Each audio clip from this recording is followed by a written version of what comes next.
আসসালামু আলাইকুম ওয়া রাহমাতুল্লাহি ওয়া বারাকাতুহু। আলহামদুলিল্লাহি রাব্বিল আলামিন ওয়া লা আকিবাতু লিল মুত্তাকিন ওয়া আলা আলিহি ওয়া সাহবিহি আজমাইন।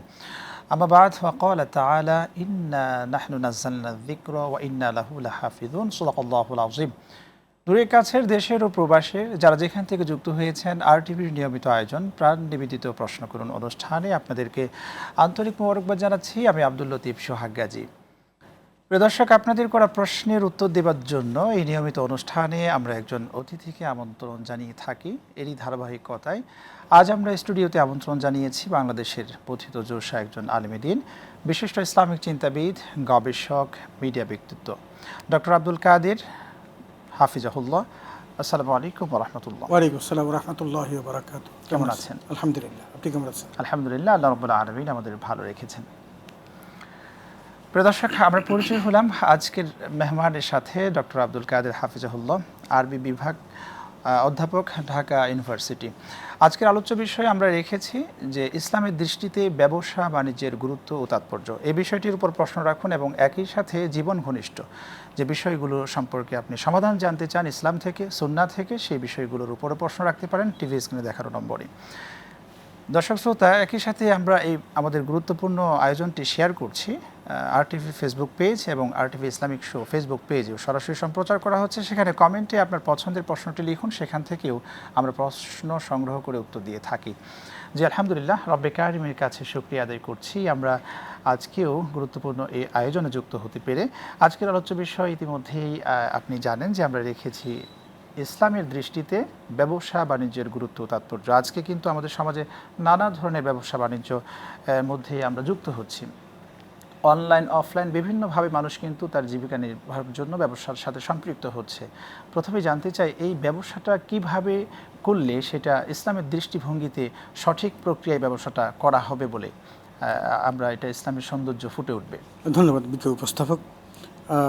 ইসলামের দৃষ্টিতে ব্যবসা বাণিজ্যের গুরুত্ব তাৎপর্য আমরা যদি একটু পিছন ফিরে তাকাই তাহলে এর তাৎপর্য, গুরুত্ব সব কিছু অনুধাবন করতে পারবো।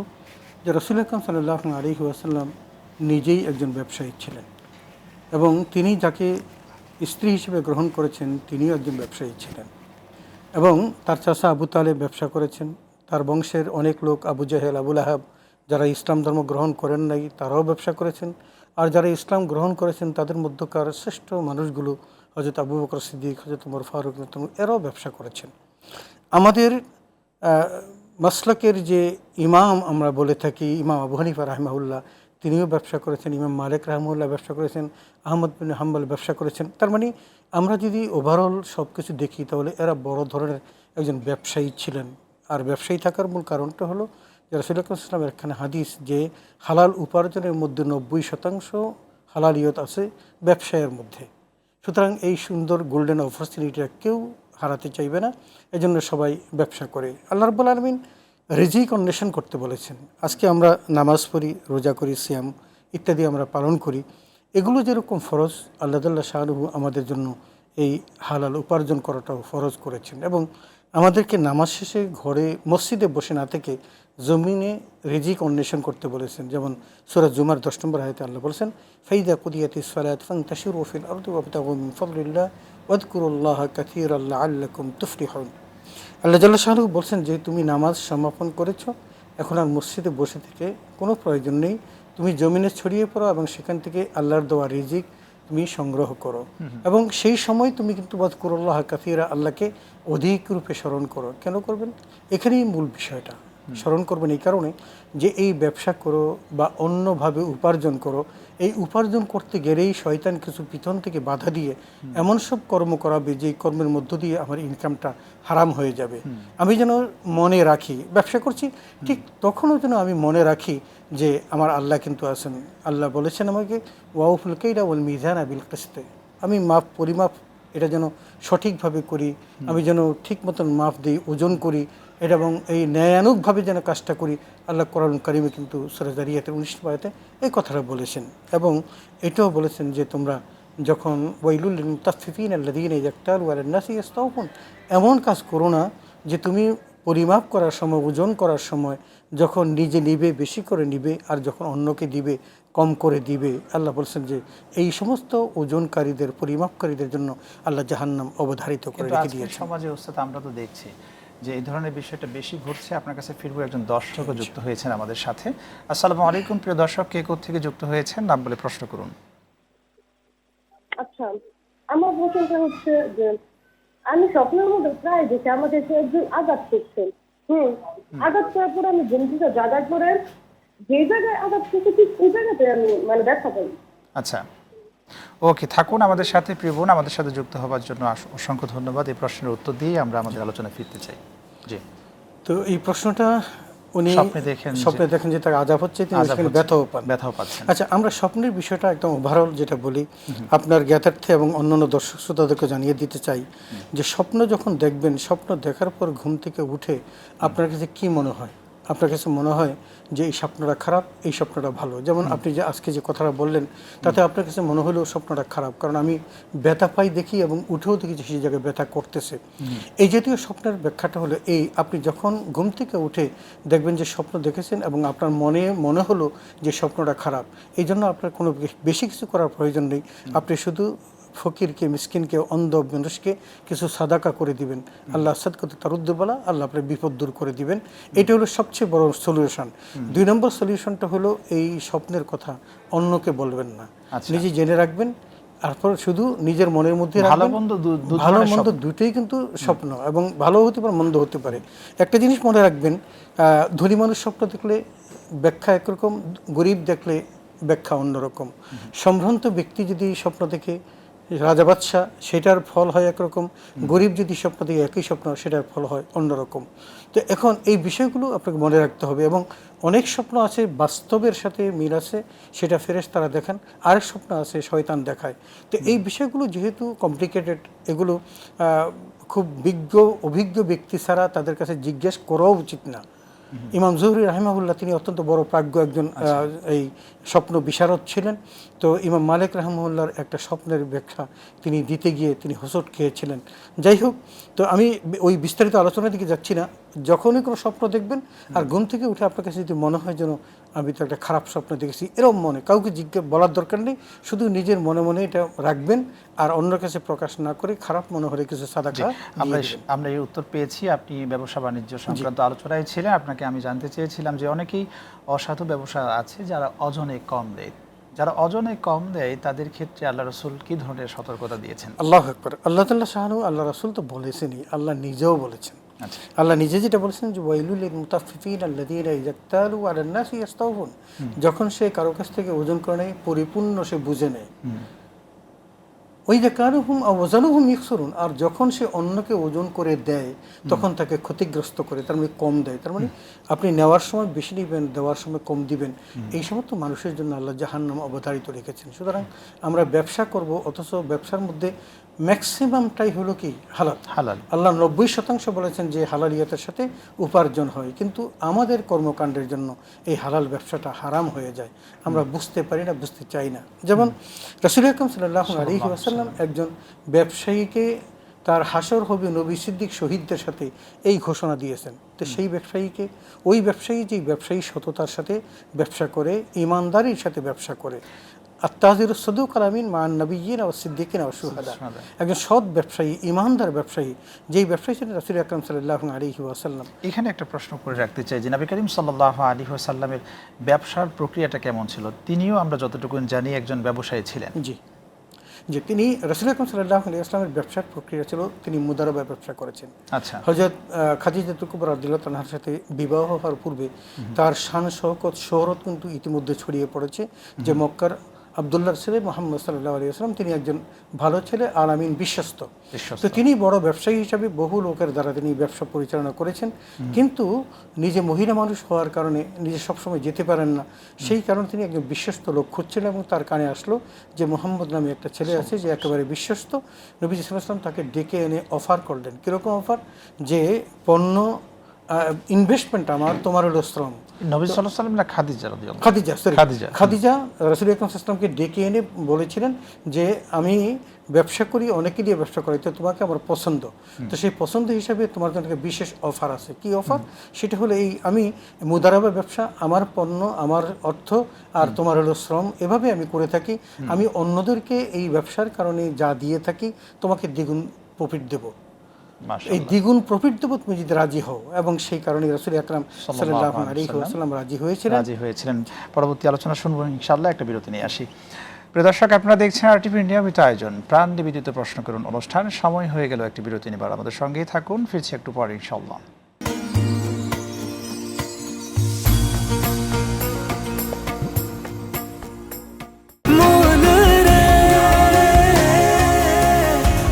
এভাবে ভরপুর বেঁচে থাকাটাই জীবন, আর জীবনের স্বাদের অনিবার্য সঙ্গী প্রাণ।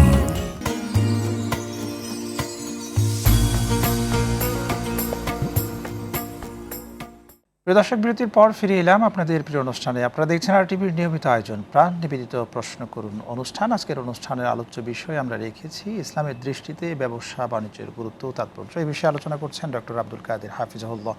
জি আলহামদুলিল্লাহ। নবী করিম সাল্লাল্লাহু আলাইহি ওয়াসাল্লামের ব্যবসার কথা আপনি বলছিলেন। হযরত খাদিজা রাদিয়াল্লাহু তার ব্যবসার বলা যায় যে সিও রাখা হয়েছিল তাকে। তার ব্যবসার নীতি এমন চমৎকার ছিল, তিনি মুগ্ধ হয়ে শেষ পর্যন্ত আল্লাহ রাসূলের সাথে তার বিয়ে হয়। আমরা উদাহরণ জানতে চাই, আল্লাহ রাসূল সাল্লাল্লাহু আলাইহি ওয়াসাল্লাম এই ধরনের কেমন তার দৃষ্টান্ত ছিলেন যার কারণে তাকে আমরা আজকে অনুসরণীয়, অনুকরণীয় হয়ে দাঁড়িয়েছি। আসলে রাসূল আকরাম সাল্লাল্লাহু আলাইহি ওয়াসাল্লাম যে ব্যবসাটা করেছিলেন সেই পদ্ধতি হচ্ছে মুদারাবা পদ্ধতি। মুদারাবা পদ্ধতির মধ্যে যিনি ইনভেস্ট করেন তার চেয়ে বেশি ইম্পর্টেন্ট ব্যক্তি হলেন যিনি শ্রম দেন। এই শ্রম ব্যক্তির শ্রমটাকে কাজে লাগিয়েই কিন্তু মুনাফাটা অর্জিত হয়। আর সেই কারণেই মুনাফা যখন অর্জিত হয়, একটা কন্ট্রাক্ট থাকে, সেই কন্ট্রাক্টের মধ্যে যে প্রফিটের এত অংশ যিনি ইনভেস্ট করেছেন তিনি পাবেন, আর যিনি শ্রম দিয়েছেন তিনি এত অংশ পাবেন। তো রাসূল আকরাম সাল্লাল্লাহু আলাইহি ওয়াসাল্লামের প্রফিট ছিল 50-50। তিনি যা প্রফিট করবেন সেখান থেকে অর্ধেক নবীজি দিবেন, আর প্রফিটের অর্ধেক খাদিজাতুল কুবরাকে দিবেন। এই যে ব্যাপক হারে রাসূলকে এই সুযোগটা দেওয়ার মূল কারণটা ছিল কারণ তিনি জানেন যে তার কাছ থেকে কোনো কি হবে না, ব্যবসায়িক পণ্য কোনো হবে না, মিসইউজ হবে না, ক্ষতিগ্রস্ত হবে না। এবং সেটাই ঘটেছিল। তিনি গেছেন, সেখান থেকে আসার পর সাথে তার একজন দাসী ছিলেন, গোলাম ছিলেন, মাইসারা করে নাম সে ছিল, এবং সে সারাক্ষণ তাকে অবজার্ভ করেছেন, পর্যবেক্ষণ করেছেন, কোথাও গেলে কি করেন না করেন সব কিছু। তো এই বিষয়গুলো তার নজরে পড়েছিল, যে দেখেছেন যে একটা গাছের নিচে তিনি কি করেছেন, তিনি হেলান দিয়ে বিশ্রাম নিচ্ছেন। তো এই গাছটা ওখানকার যে খ্রিস্টান পাদ্রী ছিল যারা দীর্ঘদিন যাবৎ তারা এরা লালন করেছেন যে এই গাছের নিচে একজন ব্যক্তি ঘুমাবেন যিনি হবেন শেষ জামানার নবী মুহাম্মদ সাল্লাল্লাহু আলাইহি ওয়াসাল্লাম, এটা তারা অবলোকন করতেছিলেন। যখন রাসূল সাল্লাল্লাহু আলাইহি ওয়াসাল্লাম ঘুরলেন তখন এই মাইসাকে জিজ্ঞেস করলেন এই লোকটা কে, এই গাছের নিচে বসছেন, কিন্তু বিশেষ ব্যক্তি ছাড়া তো এখানে বসার কথা নয়। বলে তিনি মক্কার ছেলে, বাড়ি হলো মক্কাতে বাড়ি, তার বাবার নাম আব্দুল্লাহ। বলে তাহলে মা কি আমেনা? বলে হ্যাঁ। কুরাইশ বংশ? বলে হ্যাঁ। বলে তিনি কিন্তু শেষ জামানার নবী হবেন, তিনি নবী হবেন। যদিও রাসূল সাল্লাল্লাহু আলাইহি ওয়াসাল্লামের বয়স তখন 25 বছর ছিল। যাই হোক, আরও অনেক কিছু অলৌকিক ঘটনা তিনি যখন দেখলেন, এবং ব্যবসায়ী ফিরে এসে যখন দেখলেন যে খাদিজাতুল কুবরা এক মিশনে রাসূল আকরাম সাল্লাল্লাহু আলাইহি ওয়াসাল্লামের কাছ থেকে যে প্রফিটটা পেয়েছেন এটা গোটা এক বছরও তিনি পাননি। এত প্রফিট যখন দিয়েছেন তিনি মুগ্ধ হয়ে গেছেন। মুগ্ধ হওয়ার পর তিনি ওই মাইসারের মাধ্যমে কিন্তু হযরত রাসূল আকরাম সাল্লাল্লাহু আলাইহি ওয়াসাল্লামের চাচা আবু তালেবকে খবর দিলেন, এবং তার মাধ্যমে প্রস্তাবনা দিয়ে বিয়ে হয়। তো এখন আমরা যেটা বুঝতে পারতেছি সেটা হলো এই যে রাসূল সাল্লাল্লাহু আলাইহি ওয়াসাল্লাম নিজেও নিঃস্বতা থেকে তিনি মুক্ত হয়েছিলেন। কিসের কারণে? একজন ভালো ব্যবসায়ী হওয়ার কারণে, আমানতদারিতার কারণে। ফিরবো আপনার কাছে। একজন দর্শক যুক্ত হয়েছেন। আসসালামু আলাইকুম। প্রিয় দর্শক, কে কোথা থেকে যুক্ত হয়েছেন নাম বলে প্রশ্ন করুন। ওয়ালাইকুম সালাম, আমি মামুন রেজা বলছি নওগাঁ থেকে। জি প্রিয় ভাই। প্রশ্ন এক নম্বর হলো যে আমরা আল্লাহর কাছে বান্দা হিসাবে আমরা মানে কোন কোন নিয়ামতের জন্য আল্লাহর কাছে বিশেষ করে আমরা দোয়া করব? ওকে, 2 নম্বর প্রশ্ন করুন। দোয়ার সময় আমরা কি কি বিষয়ের উপর? জি 2 নম্বর প্রশ্ন করুন। কোন কোন নিয়ামতের প্রশ্ন বুঝতে পেরেছি। 2 নম্বর হলো যে মৃত পিতা মাতার জন্য এবং মৃত আত্মীয় স্বজনের জন্য আমরা খাস করে কি কি কোরআন ও হাদিসের দোয়া করতে পারি? ওকে, 3 নম্বর প্রশ্নটি করুন। আসসালামু আলাইকুম। ওয়ালাইকুম আসসালাম ওয়া রাহমাতুল্লাহ। জি, দুটি প্রশ্ন করেছেন। জি, প্রথম যে প্রশ্নটি উনি করেছেন সেটা হলো যে আমরা কি কি দোয়া করব। আসলে আল্লাহ তাআলা শাহরু আমাদেরকে অনেক দোয়া শিখিয়েছেন। একদম ওভারঅল যদি আমরা দোয়ার জিসটা বলি একটা দোয়ার মধ্যে, সেটা রব্বানা আতিনা ফিদ দুনিয়া হাসানা ওয়া ফিল আখিরাতি হাসানা ওয়া কিনা আযাবান নার। এখানে আল্লাহ বলছেন, আল্লাহ তুমি আমাকে দুনিয়াতে কল্যাণ দান করো, পরকালেও কল্যাণ দান করো। দুনিয়ার জীবনে যদি আল্লাহর পক্ষ থেকে কল্যাণ আসে, সেই কল্যাণ কেমন হতে পারে এটা আমরা স্বাভাবিক বুঝতে পারি। তো আল্লাহর কাছে আমরা দুনিয়ার কল্যাণ চাচ্ছি, এরকম কল্যাণ যেই কল্যাণ দিলে দুনিয়াতে আমি অর্থবিত্তের মালিক হব, সম্মানের মালিক হব, আমি কোনো অপমানের মালিক হব না, অসম্মানের মালিক হব না, মানুষের কাছে আমি তিরস্কারের পাত্র হব না, বরং মানুষ আমাকে সম্মান করবে। তাহলে দুনিয়াতে যে সম্মানটা পাওয়ার কথা সেটাও আমি আল্লাহর কাছে চাইলাম। এবং আবার চাইলাম যে অফিল আখিরাতি হাসানা, পরকালে কল্যাণ চাইলাম। তো পরকালে কল্যাণ কি? কবরে আযাব থেকে মুক্তি, জাহান্নাম থেকে মুক্তি, হিসাব নিকাশগুলো সহজ হওয়া, এবং ওজন যখন দিই আমার নেকের পাল্লাটা ভারী হওয়া, এই সমস্ত জিনিসগুলো আমরা পেতে পারি এক দোয়ার মধ্যে, রব্বানা আতিনা ফিদ দুনিয়া হাসানা ওয়া ফিল আখিরাতি হাসানা ওয়া কিনা আযাবান নার। দ্বিতীয়টা হলো জাহান্নামের আগুন থেকে মুক্তি। একজন মানুষের জন্য সবচেয়ে বড় প্রাপ্তি হবে সে কবরের জীবন থেকে শুরু করে যদি আল্লাহর সত্যাশ্রী বান্ধা হিসেবে নিজেকে প্রমাণ করতে পারে, সেখান থেকে তিনি জাহান্নামের আগুন থেকে মুক্তি পাবেন।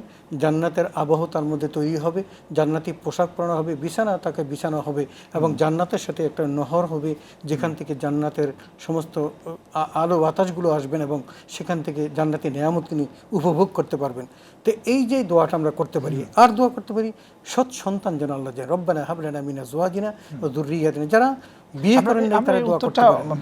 পেয়ে গিয়েছি। একই সাথে আপনি ওই জায়গায় আসছিলেন, উনি বলেছিলেন যে পিতামাতার মৃত্যুর পর কি করা? হ্যাঁ, মৃত্যুর পর সেটা আল্লাহ নিজেও শিখিয়েছেন যে রব্বিরহামহুমা কামা রব্বায়ানি সগীরা। আসলে কথাটা আল্লাহ তাআলা শাহরু এমনভাবে বলছেন যে ব্যাখ্যা বিশ্লেষণ না দিয়ে বলছেন যে ছোটবেলা আমাদেরকে বাবা মা যেরকম আদর্শ ভাগ করেছিল সেই আদর্শ ভাগে কবরে রেখো। এই কথাটা কিন্তু বিশাল একটা ইম্প্যাক্ট আছে। আমরা আমাদের জন্য বাবা মার যে কন্ট্রিবিউশনটা, আমরাও যাদের সন্তানাদি হয়েছে আমরা তো এখন দেখি যে একটা সন্তানকে মানুষ করতে কী কন্ট্রিবিউশন হয় এবং কতটা ত্যাগ স্বীকার করতে হয়। এই ত্যাগগুলো যে বাবা স্বীকার করেছে সেই বাবা মাকে যেন কবরের মধ্যে আল্লাহ তাআলা ওই ছোট্টবেলায় যেরকম আদর্শ ভাগে রেখেছিল আমাদেরকে, ওরকম আদর্শ ভাগে যেন রাখে। তাহলে কীরকম হবে? সেটা হবে একটা জান্নাতি আবহ থাকবে, সেখানে তার প্রতি কোনো আল্লাহর কোনো বিদ্বেষ থাকবে না, আল্লাহ তাকে জাহান্নামে পড়াবেন না, তাকে কঠিন কোনো শাস্তি দিবেন না, বরং তাকে কি দিবেন? আমোদে ফুর্তিতে থাকার যত ব্যবস্থা আছে সেগুলো আল্লাহ করে দিবেন। এই ব্যবস্থা আমরা করতে পারি এবং তাদের জন্য সাদাকা করতে পারি, তাদের জন্য সিয়াম পালন করতে পারি, তাদের জন্য উমরা পালন করতে পারি, এবং তাদের যে বন্ধু বান্ধব আছে তাদের সাথে আমি ভালো সম্পর্ক রাখতে পারি, বাবার যে ভাই বেড়াদার আছে তাদের সাথে সম্পর্ক রাখতে পারি। এগুলো করে তারা খুশি হবে। জি, শুকরিয়া। আমরা দেখছি অনলাইন থেকে আমাদের কাছ থেকে জানতে চেয়েছেন চট্টগ্রামের একজন বন্ধু মেজবা উদ্দিন, তিনি জানতে চেয়েছেন সালাতে দাঁড়িয়ে যখন আমাদের বায়ু চাপ আসে সেই ক্ষেত্রে করণীয় কি?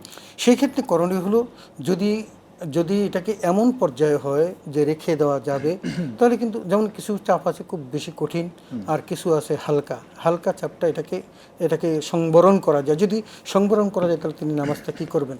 হয়তো যেমন এমন এক জায়গায় তিনি দাঁড়িয়ে আছেন জামাতের মধ্যে, যে এখান থেকে তিনি যদি এই বায়ু ত্যাগ করেন তাহলে বেরিয়ে যেতে তার খুব কষ্ট হবে। বায়ু ত্যাগ হতেও পারে, যদি হয়ে যায় তাহলে একটা প্রিভেনশন ট্রিটমেন্ট আছে, আর যদি না হয় তাহলে সেটার জন্য আছে। যদি তার এমন অবস্থা হয় যে তার ক্ষতি হতে পারে তাহলে সেক্ষেত্রে সে ওই বায়ু ছেড়ে দিয়ে তারপর বেরিয়ে যাবে, গিয়ে উজু করে এসে আবার উপস্থিত হবে। আর যদি এত হয় যে সংবরণ করা যাবে তাহলে তিনি আটকে রাখবেন। যদি ইমামের ক্ষেত্রে এরকমটা হয়, আল্লাহ ইমামের ক্ষেত্রে খুব কঠিন কাজ। এখন ইমামকে আগেই মনে করতে হবে তার পিছনে কে আছে।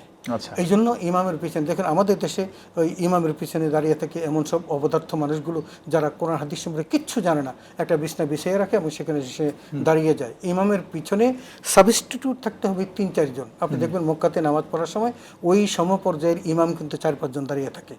নিয়মটা কি? কিন্তু আমাদের সমাজে দেখি ইমামের পেছনে মসজিদের সভাপতি, সেক্রেটারি যারাই থাকুক না কেন সেটা আলেম হতে হবে। নামাজরত অবস্থায়, পড়ারত অবস্থায় যদি বায়ুচাপ বের হয়ে যায় তাহলে সেটা কি করতে হবে? কঠিন একটা কাজ। সেটা হলো যখন বায়ুচাপ বের হয়ে যাবে সাথে সাথে তার উজুটা ভঙ্গ হয়ে গেল, তিনি আর এক কদম আগাতে পারবেন না, নামাজের মধ্যে থাকতে পারবেন না, তিনি বেরিয়ে যাবেন। সেই সময় কী করবেন? তিনি তার হাত দিয়ে, তিনি তো আগেই জানেন যে তার পিছনে ডান পাশে কে আছে, বাম পাশে কে আছে, এরকম একজন আলেম বিজ্ঞকে তিনি টান দিয়ে আনবেন। তিনিও কিন্তু জানেন জাননেওয়ালা ব্যক্তি লাগবে পিছনে পিছনে, থাকতে তিনিও হবে। যখন জানবেন যে টান দিচ্ছে কেন, তিনি বুঝতে পারেন যে এই ঘটনা ঘটছে, তখন তিনি এসে এটা নয় নামাজ ইমামের continue ক্ষেত্রে করবেন। হলো, আর সাধারণ মানুষের ক্ষেত্রে যদি হয়ে যায় এমনটা, এটা একই তো একই। অবস্থা, একই অবস্থা। সাধারণ সাধারণ মানুষ তার কাউকে টানতে হবে না। সাধারণ মানুষ কিভাবে বের হবে তখন? হ্যাঁ, এই সাধারণ মানুষ বের হবে, তিনি ওই জায়গায় দাঁড়িয়ে থাকবেন, আর মানুষ ফাঁক করে করে সে আস্তে আস্তে বেরিয়ে যাবেন। তো অন্যরা কিন্তু তখন বুঝতে পারবে। এটা এই হলো এই ক্ষেত্রে কারণে সাধারণ মানুষ ওস্তাদ কি লজ্জার মধ্যে একটা বিষয় থাকে যে আমি যদি বের হয়ে যাই, একটা লজ্জা আসে, কিন্তু সেই মুহূর্তে শয়তান ধোঁকা দেওয়ার এটা সম্ভাবনা। শয়তান ধোঁকা দেয়। শয়তান ধোঁকা দিলে কিন্তু এই কাজটা করা যাবে না, কিন্তু শয়তানের ধোঁকায় মানা যাবে না। আপনি যদি একটা জিনিস আছে, আপনি খেয়াল করবেন যে আপনি যখন জামাত থেকে বেরিয়ে গেলেন, আবার উজু করেন, এসে যদি আপনি ওই জামাটা ধরতে পারেন, পুরো জামাতের সব কিন্তু পেয়ে যাবেন। শুকরিয়া, আপনার কাছে ফিরবো। একজন দর্শক যুক্ত হয়েছেন। আসসালামু আলাইকুম প্রিয় দর্শক, কে থেকে যুক্ত হয়েছেন নাম বলে প্রশ্ন করুন। আমি রাজবাড়ী থেকে বলছি। আমার প্রশ্নটা হচ্ছে, আমার নানি একদমই ইবাদতে গাফেল, পরকালের বিষয় তেমন বিশ্বাসী নয়। বিশ্বাসী নয় বলতে গেলে উনি নামাজ কালাম একদমই পড়ে না। তো আমরা কিভাবে ওনাকে এই বিষয়ে সচেতন করতে পারি, এবার পরকালের বিষয়ে ভয় ভীতি দেখাতে পারি? ওকে, যেন কিভাবে উনি নামাজ ইন্সপায়ার আদায় করা যায়? করেন। ঠিক আছে প্রিয় বোন, আমাদের সাথে যুক্ত হওয়ার জন্য আন্তরিক মোবারকবাদ। আপনার করা প্রশ্নের উত্তর জানতে হলে বিরতি পর্যন্ত আমাদের সাথে থাকতে হবে আপনাদেরকে। প্রিয় দর্শক, আপনারা দেখছেন আরটিভি রেডিওভিত আয়োজন প্রাণ নিবেদিত প্রশ্ন করুন অনুষ্ঠান। সময় হয়ে গেল আরেকটি বিরতি নেবার, আমাদের সঙ্গেই থাকুন, ফিরছে একটু পরে ইনশাআল্লাহ।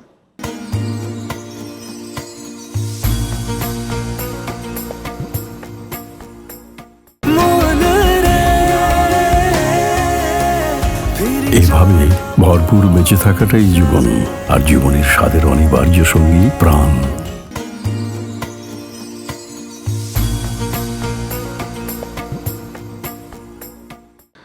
প্রিয় দর্শক, বিরতির পর ফিরে এলাম আপনাদের প্রিয় অনুষ্ঠানে। আপনারা দেখছেন আরটিভির নিয়মিত আয়োজন প্রাণ নিবেদিত প্রশ্ন করুন অনুষ্ঠান। আজকের অনুষ্ঠানের আলোচ্য বিষয় আমরা রেখেছি কোরআন ও হাদিসের আলোকে ব্যবসা বাণিজ্যের গুরুত্ব ও তাৎপর্য।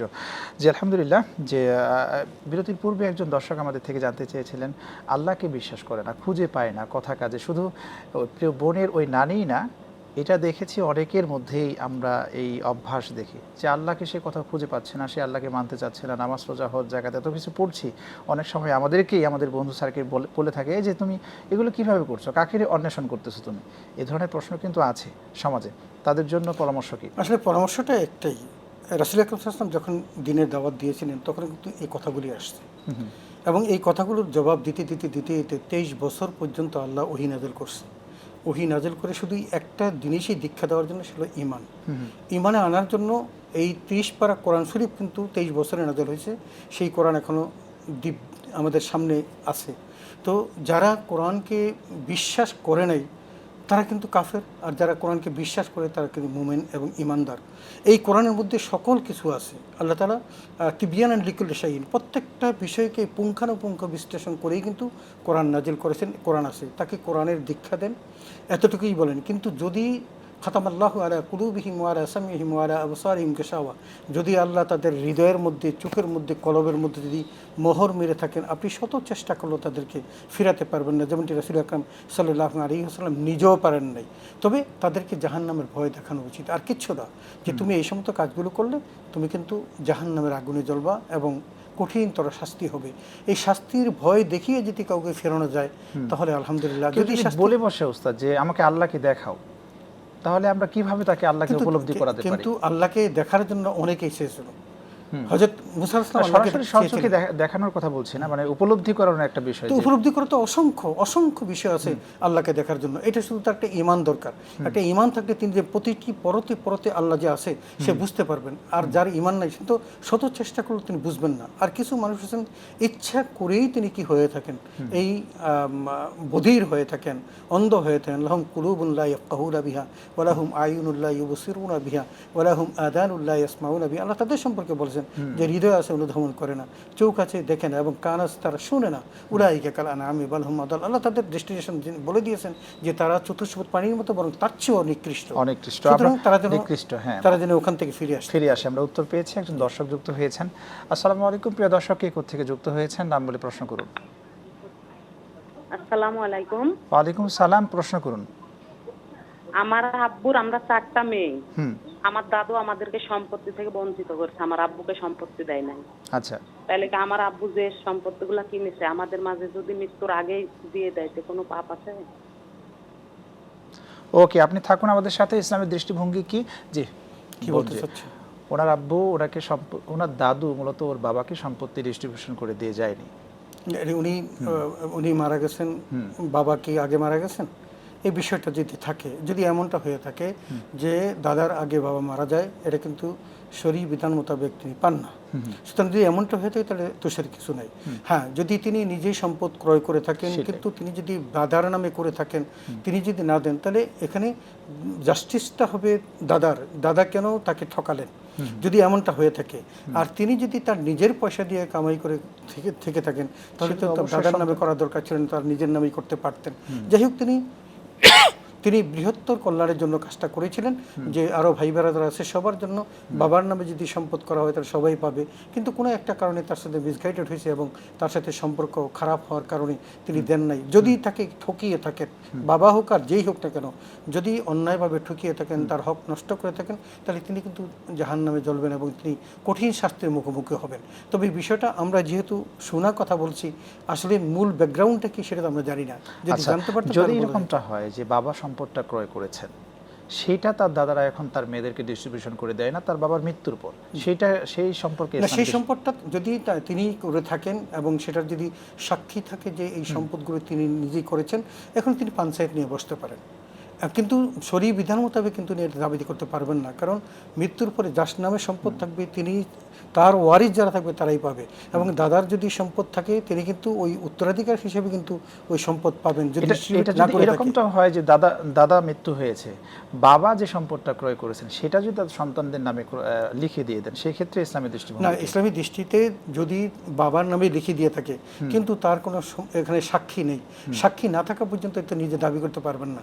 কারণ কিনেছেন কে সেটা বড় দেখার বিষয় নয়, কিন্তু কার নামে রেখেছেন সেটাও দেখার বিষয়।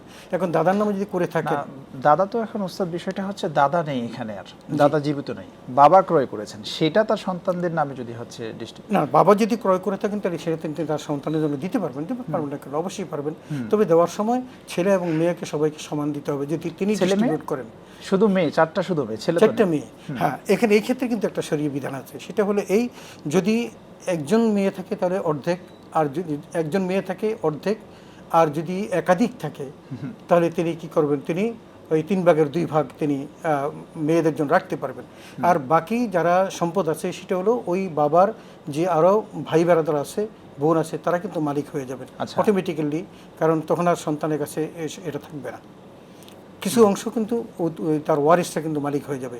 এবং ওয়ারিস বলতে সেখানে মেয়ে ছাড়া পরে না মৃত্যুর পরে, জীবিত অবস্থায়, মৃত্যুর পরে জীবিত থাকা অবস্থায় তিনি দিয়ে যেতে পারবেন, মেয়েদের নামও দিয়ে যেতে পারবেন। তবে সেক্ষেত্রে তিনি সবাইকে সমান দিবেন। অ্যাকচুয়াল জীবিত থাকা অবস্থায় মেয়েদের যতটুকু প্রাপ্য ততটুকু দিতে হবে, এটাই দৃষ্টিভঙ্গি, এর বেশি না। আর পুরোটা তো পুরোটা দিতে পারবে না। যদি পুরোটা দেন তাহলে যারা তার মিরাসের মালিক হবেন তারা কিন্তু ক্ষতিগ্রস্ত হবেন। তার মানে হচ্ছে বিষয়টা এটা ক্লিয়ার যে তার বাবা তার 4 জন মেয়েকে যতটুকু ইসলামের দৃষ্টি অনুযায়ী ততটুকুন দিবেন, আর বাকিটুকুন তার যে ভাইরা রয়েছেন, আত্মীয় স্বজনরা রয়েছেন, তার মধ্যে যে সম্পদটুকুন দেওয়া দরকার সেখানে দিবেন। এরকম বিষয়টা এরকম। অবশ্যই জি, আমরা যতটুকুন আলহামদুলিল্লাহ আশা করা যায় উত্তরটা আমরা পেয়েছি। যে আলোচনায় ছিলাম ব্যবসা বাণিজ্য। আজকের সমাজে আমরা যখন দেখছি প্রতি বছর একটা বাজেটের ব্যবস্থা হয়, এটা কতটুকুন ইসলামের দৃষ্টিভঙ্গি অনুযায়ী হয়? আচ্ছা, বাজেটটা হলো একটা আপনার সীমিত সম্পদের মধ্যে নিজের সমস্ত কাজগুলোকে সুচারুরূপে সম্পন্ন করার জন্য একটা নির্ধারিত ফ্রেমওয়ার্ক তৈরি করা। এই ফ্রেমওয়ার্কটা কিন্তু গভর্নমেন্ট করেন, যদিও তারা এটা কমপ্লিট করতে পারেন না, অনেকগুলো তারা ডেফিসিট রাখেন এবং সেগুলো কোন কোন খাত থেকে করবেন অনেক সময় দেখা যায় ব্যাংক থেকে নেয়, এবং সেই কারণে কিন্তু ব্যাংকগুলো লুট হচ্ছে, কারণ সরকার তার ওই ভর্তুকি দিতে গিয়ে ব্যাংকগুলোকে শূন্য করে দিচ্ছে। এমনটি নয়, যে সুষমটা হলো আপনি যতটুকু লিগেলি পারবেন ততটুকুর মধ্যে একটা ফ্রেমওয়ার্ক তৈরি করে আপনি একটা বাজেট দেওয়া, কোনো ঘাটতি রাখা যাবে না। আপনি ঘাটতিটা পাবেন সম্ভাবনা বলছেন, সম্ভবত নাও পেতে পারেন, কিন্তু আপনার খরচটা কিন্তু হবে যে বাজেটটা দিবেন সেটার উপরে। কিন্তু আজকের সমাজে, আমাদের সমাজে যে সরকাররাই আসে, দেশের মধ্যে যে সরকাররাই আসে, তারা কি জনগণের জন্য এইভাবে করে বাজেট ব্যবস্থা চিন্তা করে না নিজের স্বার্থটাকে সামনে? এটা আমি সরাসরি সেভাবে বলবো না, এখানে কিছু দৃষ্টিভঙ্গির পরিবর্তন আছে। ধরেন বাজেটের সাথে অনেক কিছু সম্পর্ক। এখন সেই বাজেটের যদি আপনি বাজেটে দেন তাহলে এই টাকাগুলো খরচ করতে করতে করতে করতে আগামী জুন ক্লোজিংয়ের আগে দেখা যাবে যে যেই বাজেট দিয়েছেন সেটা কিন্তু অলরেডি খরচ হয়ে গেছে, কিন্তু যেটা আপনার ডেফিসিট ছিল 2 লক্ষ কোটি টাকা সেটা কিন্তু আপনার ফেরত যেই খাত থেকে তোলার কথা সেটা তুলতে পারলেন না, তখন কি হলো? অটোমেটিক্যালি আপনার এই সম্পদটা আপনার একটা গভর্নমেন্টের এমন একটা খাত থেকে যাবে যেই খাতটার সাথে জনগণের সম্পৃক্ততা আছে।